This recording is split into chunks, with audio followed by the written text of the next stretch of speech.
members for keeping these doors and opening these doors back up. That's important. During this this period that we've been in, some doors didn't open back up. And I'm grateful that these doors have opened back up. You can join me in a quiet time, followed by the serenity prayer. So I ask God, in my understanding, to speak through me, allow me to carry the AA message and not the mess. And if we can do the third step prayer and also the seventh step prayer.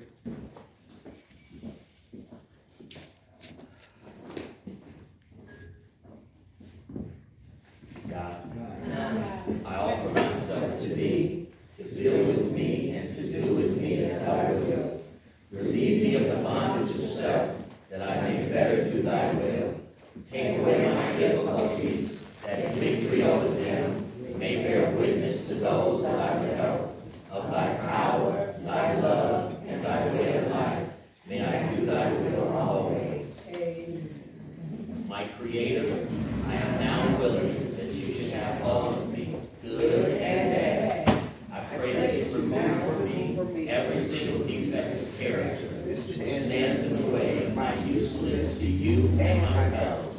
Grant me strength as I go out from here to do your bidding. Amen. Right. Again, my name is Paris, alcoholic and grateful member of Alcoholics Anonymous. Hey, Paris. And I want to thank everyone for being here because I can't stay sober by myself. Congratulations to anyone that's celebrating anything. Is there anyone in here under a year sobriety? Under a year? Right there. What's your name? I'm Ben. Ben, welcome. Brendan? Hey, Brendan. 361? Anybody else under a year? Anybody? That's important. You know, my sponsor, Norman L., he always reminds me, and he's always reminding me that the newcomer is the most important person. When I come into these rooms, when I initially came in here back in 2001, well actually, on my sobriety day was January 10th, 2001, that's the thing that attracted me, is that somebody welcomed me. Somebody actually spoke to me. See, I was unspeakable. People weren't speaking to me where I was going, you know. The conversations were real short. How many? How much? Leave.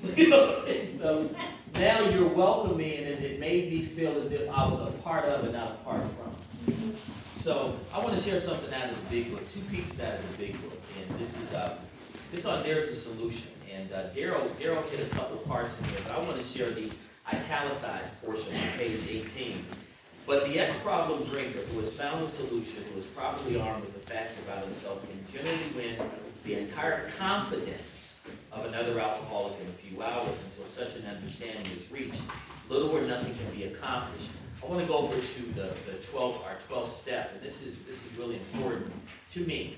And this is our 12th suggestion, right? It says on 89, practical experience shows that nothing will so much ensure immunity from drinking as intensive work with other alcoholics.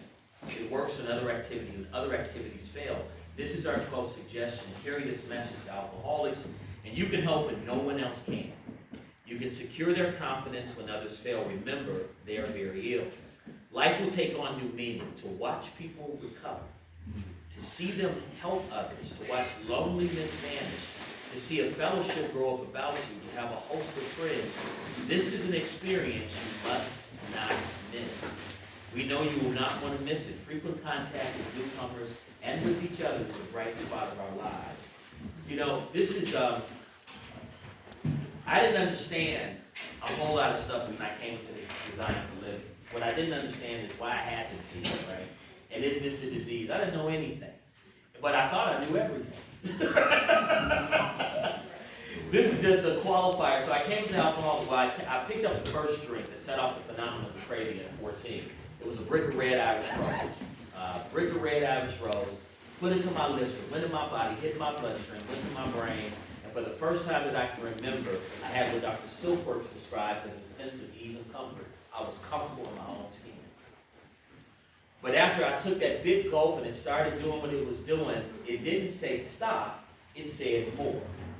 Because I never wanted to feel the way I felt before that drink.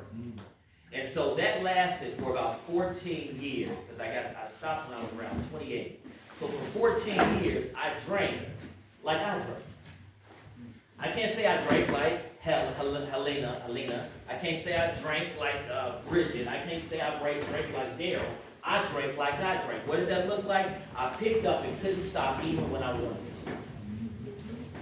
I didn't look like what I thought alcoholism looked like or an alcoholic looked like, because I saw people posted up on Skid Row, underneath Whacker, the bottles, the brown paper bags.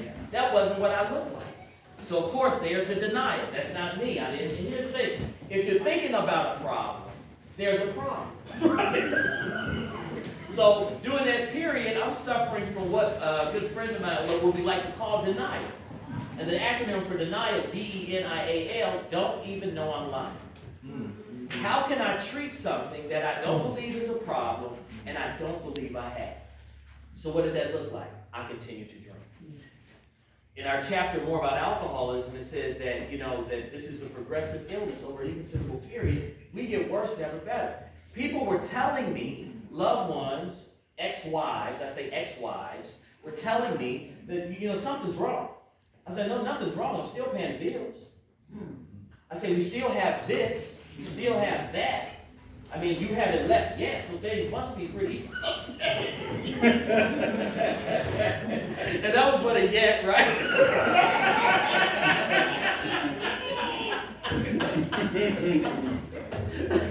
So what does it look like? Because I'm not going to go into a whole drug log. What it looks like, it got bad, and then it got worse. It got to that point that all that stuff I thought, and I would have conversations with guys, some of my guys, I went to college with, stuff like that. We'd be talking, and they'd be like, man, Paris, I think you got a problem, man. It's the alcohol. I said, no, it can't be the alcohol.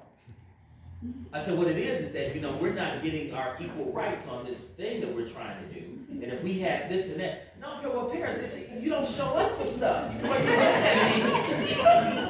I said, I sent some notes over.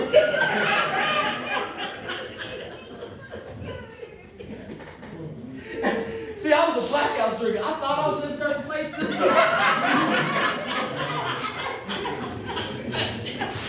I really believed I was there. It would be a whole other day, another week.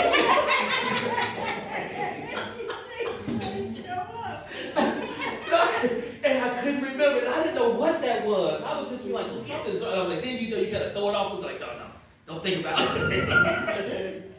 So as my disease progressed, relationships started to, be worn out. I wore people out. Yeah.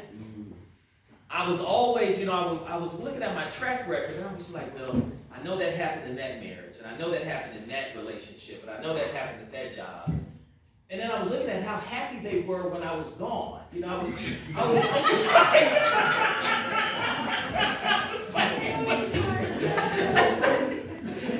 but I was just like, well, no, it couldn't have been me.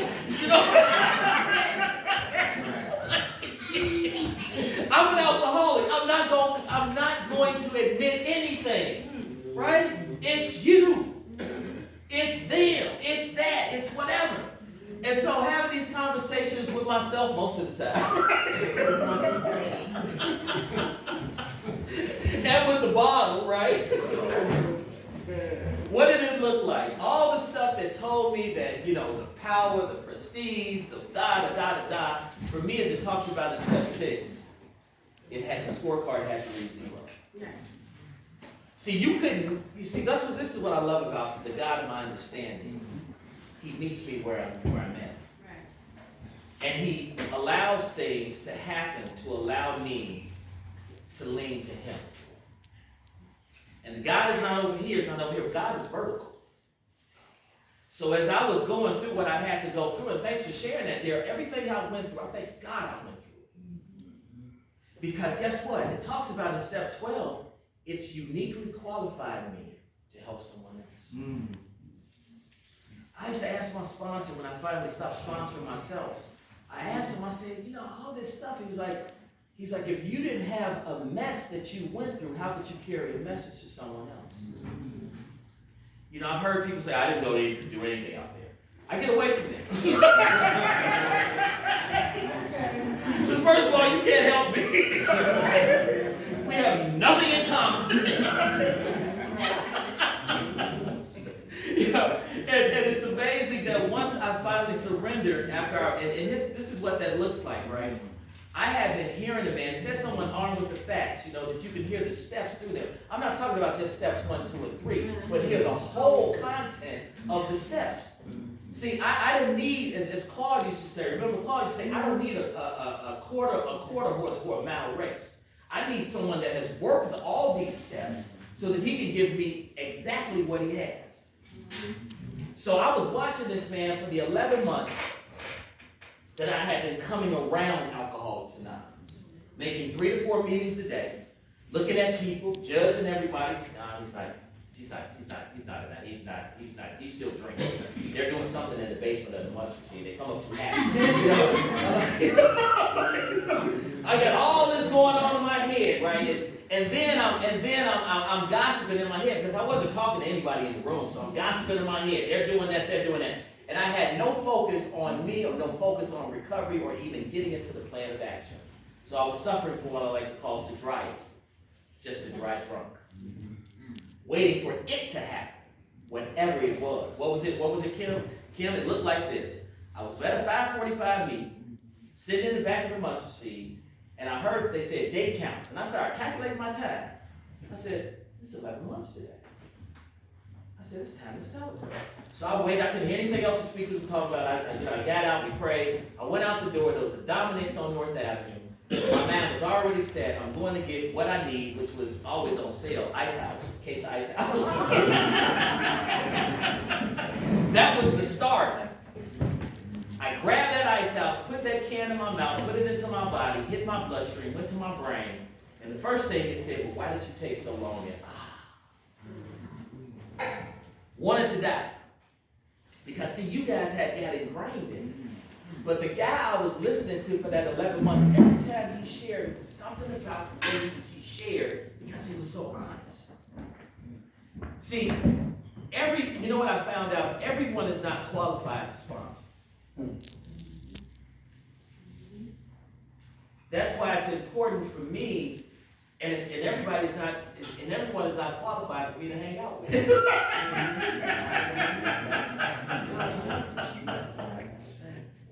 I need to be around people, and I need someone that's going to guide me through this life and death errand, so that I don't have to drink again. That's spiritually fit.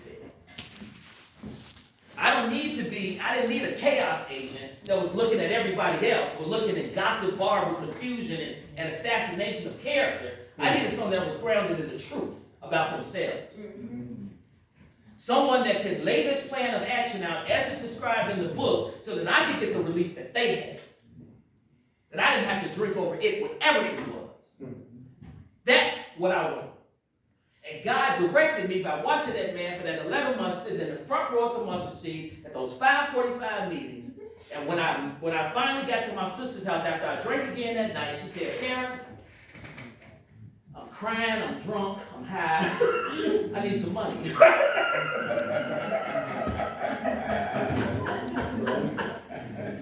She said, you need one of those managers or supervisors they have in that program. I said, they don't have any. I said, they don't have any managers or supervisors. I said, they got sponsors. She said, well, that's what you need. She's like, you don't know everything. I said, I don't. That next day, because God had already put it in my direction, right in my purview, that man, I came to the mustard seed and I asked him for help. And what my fears were is that he was going to tell me to do some outrageous stuff, or he was going to dictate my life, or he was going to tell me to be my relationship manager, my banker, blah, blah, blah. He actually told me what he was going to do. I asked him for help, and he said, first of all, I'm not going to be your banker. I'm not going to be your relationship manager. I'm not going to be your loan shark. He said, my only job is to walk you through these steps so you find a God of your understanding. And I told him, I said, well, you know, I'm not really a God. He said, we really don't care. And that's the problem.